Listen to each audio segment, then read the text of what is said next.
On the morning of June 2nd, 1889, a photographer named David J. Brennan walked to the edge of what had been Prospect Hill and stopped.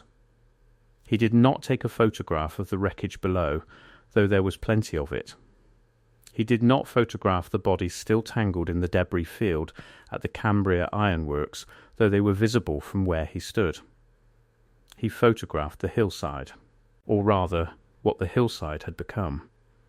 18 feet of earth and shale had sheared away from the western face during the flood's recession, and what the recession exposed ran approximately 340 feet along the exposed rock face, beginning at a depth no natural erosion would have reached in 100 years of rainfall. Brennan's photographs, 7 glass plate negatives, documented in his personal ledger alongside purchase receipts for developer and fixative, were submitted to the Pennsylvania Relief Commission within 4 days of being taken.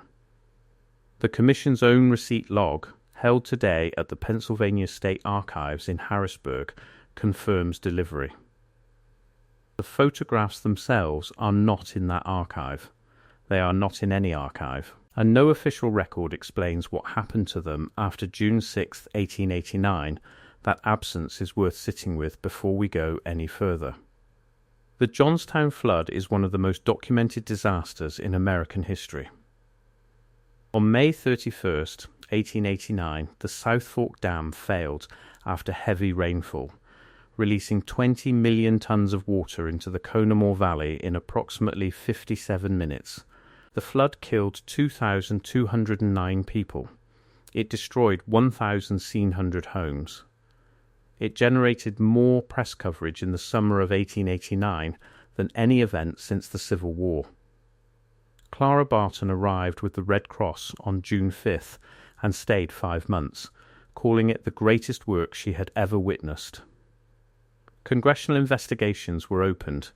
Engineering failures were catalogued. The South Fork Fishing and Hunting Club, whose wealthy members had modified the dam's spillway to accommodate a fish screen reducing water flow capacity by a documented 18%, was investigated for negligence, though no criminal charges were ever filed. All of this is established history. The paper trail is deep and largely intact. Eyewitness accounts fill volumes. The Army Corps of Engineers produced detailed surveys of the valley by late July. The United States Geological Survey dispatched a team led by G.K. Gilbert in August, producing one of the earliest systematic post-disaster geological assessments in American government history. G.K.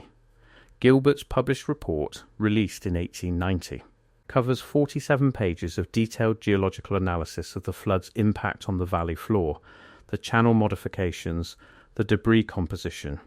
It does not mention Prospect Hill's western face. Not once.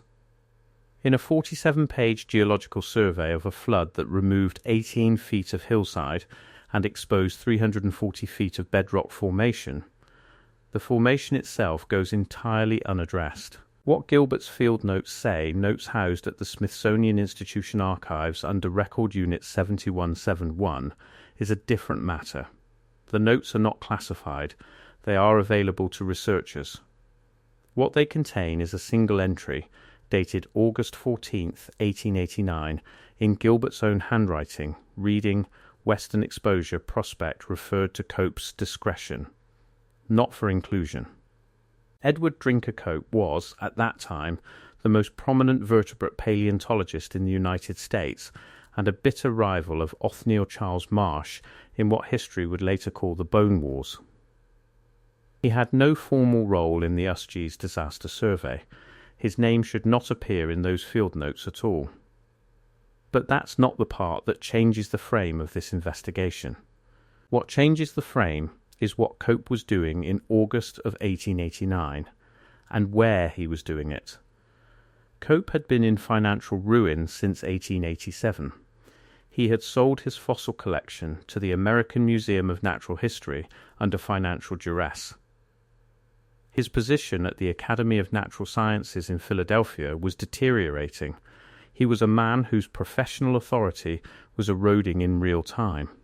And yet in the summer of 1889, beginning in late July, his personal correspondence, portions of which were published posthumously in Henry Fairfield Osborne's 1931 biography, contains 6 references to travel into the Pennsylvania interior on a matter of some weight. Cope does not name the matter. He does not name the location. He describes it only once in physical terms, writing to his daughter Julia on August 3rd, "The formation is unlike anything currently catalogued." Whether this will become a matter of record depends entirely on decisions above my authority to make. Cope died in 1897. His personal field notebooks from the period 1888 to 1891 were donated to the Academy of Natural Sciences after his death. The Academy's own catalogue lists 4 notebooks for that period.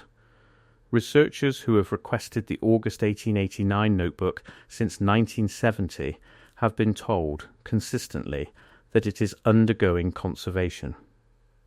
That explanation has been given for 54 consecutive years. Think about the shape of what we're looking at. A flood removes 18 feet of hillside. A photographer documents what's exposed. The photographs are received by an official government body and disappear within 4 days. The nation's leading geological surveyor visits the site and writes a private note deferring to a paleontologist who has no official role. That paleontologist makes 6 references to a significant but unnamed formation in Pennsylvania that summer, and his field notebook from that exact month has been unavailable for over half a century. Each of those facts is individually verifiable. The question is what they point to together. The geology of the Conemaugh Valley in 1889 was not unknown territory. The region had been surveyed for coal deposits since the 1840s. Peter Leslie, the state geologist of Pennsylvania, had produced detailed stratigraphy maps of Cambria County by 1876. Those maps show the standard Pennsylvanian period layering common to the Alleghenies shale, sandstone, coal seams in predictable alternating bands. What they do not show, and what Leslie's survey methodology would not have reached, is anything below approximately 30 feet of surface material. 18 feet of hillside removed by floodwater gets you to 12 feet of remaining surface material. What sits below 12 feet of Pennsylvanian shale in that region, according to the known stratigraphy, is Mississippian-era limestone. Blue-grey in colour. Characterized by fossil-bearing cavities in reef formations. This is established geology. The Greenbrier Formation reaches into western Pennsylvania along predictable fault lines. What an exposed Mississippian reef face would look like after 18 feet of overburden was stripped away in 57 minutes of catastrophic water pressure is something any geologist of the 1889 era would immediately recognize as significant. Here is where the record becomes useful. In September of 1889, 3 months after the flood, the Pennsylvania Relief Commission contracted with a Philadelphia engineering firm called Strickland and Hale to assess slope stability along Prospect Hill for reconstruction planning. Their report, filed October 14, 1889, and preserved in full at the Cambria County Courthouse in Ebensburg, recommends against residential construction on the western face. The cited reason is slope instability. The report also contains one sentence that does not connect to slope stability in any structural engineering context. It reads, "The Commission has been advised that the western exposure is subject to prior claim pending federal review, and that no excavation should proceed within 200 feet of the exposed formation." Prior claim. Pending federal review. In 1889, this language had specific legal meaning. It was the language of mineral rights reservation under the Mining Act of 1872, which allowed the federal government to assert prior claim over land containing significant mineral or fossil deposits before private or state development could proceed. The Strickland and Hale report uses this language without citation, without identifying which federal body issued the advisement, and without any follow-up documentation in the Commission's records. No federal claim was ever filed. No record of a formal assessment under the Mining Act appears in the Department of Interior archives from 1889 or 1890. The land on Prospect Hill's western face was eventually absorbed into private holdings by 1903. No excavation was ever conducted. And when the Cambria County Historical Society attempted to locate the original survey stakes placed by Strickland and Hale in 1889 during a 1962 archival project, they found that the stakes had been removed, not weathered away. Removed, the post holes where they had been driven into the rock face were documented in the 1962 survey. The stakes were gone. What was in those photographs? David Brennan died in 1912. His personal papers were held by his daughter Margaret Brennan Hollis until her death in 1941, at which point they passed to a nephew in Altoona. In 1987, a local historian named Patricia Corso interviewed the nephew's surviving widow for a piece in the Altoona Mirror on regional flood documentation. The widow recalled that among Brennan's papers was a handwritten description of the photographs, not the photographs themselves, which she had never seen, but a description Brennan had written in a letter to his brother in Pittsburgh dated June 3, 1889, one day after he took them. Corso quotes this letter in her mirror piece. The relevant passage, as Corso transcribed it, reads, "What the water took from the hill is less remarkable than what it left behind. The face of the stone carries markings of a regularity I cannot attribute to natural formation. Rose, whether these are the work of water, ancient pressure, or something I lack the learning to name, I cannot say. But they run for a great distance, and they are even. I have 7 plates. The Commission should have them by Friday. Rose, even rose." In a Mississippian limestone formation exposed by catastrophic flood erosion. The geological literature on solution channels in limestone reef formations describes vertical and diagonal fracture patterns, irregular cavitation, organic fossil matrices. It does not describe regular horizontal rows as a feature of natural formation processes. The language Brennan uses even, regular, running for a great distance, does not describe what limestone looks like when it erodes naturally. It is the language of someone who has seen something that does not match any frame of reference they have available. Prospect Hill still exists. The western face that was exposed in 1889 is now overgrown with second-growth forest oak, poplar, a dense understory that took hold after 1900.